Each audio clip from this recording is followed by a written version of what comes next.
Une patrouille nocturne pleine de surprises. À la Léchère, en Savoie, emprunter les petites routes désertes permet de voir à quel point la faune locale a repris ses droits. On y croise des sangliers, des biches ou encore des chamois. C'est pas habituel à l'année, c'est habituel depuis le confinement. Mais si depuis 2 mois l'homme laisse le champ libre, le retour des voitures sur les routes sera synonyme de danger pour ces animaux moins effarouchés. Dans les premiers temps, des routes sur lesquelles il y avait quasiment plus de circulation, notamment la nuit, et sur lesquelles on va retrouver une activité intense, il y a des animaux qui vont être surpris forcément. Donc les premières semaines, je pense qu'il faut être vigilant. Au Royaume-Uni, ce sont les hérissons qui refont surface. Craintifs et nocturnes, ils se laissent rarement observer.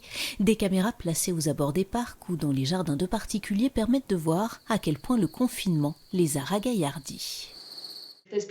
Si des gens se baladent, ils ont tendance à les éviter. Donc lorsqu'il y a moins de personnes dehors, dans les rues, dans les parcs et moins de mouvements le soir, ils sont un peu plus audacieux.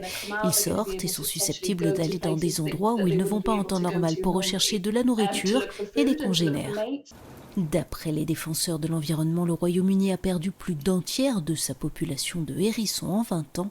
En cause, l'urbanisation et l'agriculture intensive. Mais avec cette trêve inattendue, ils ont repris du poil de la bête.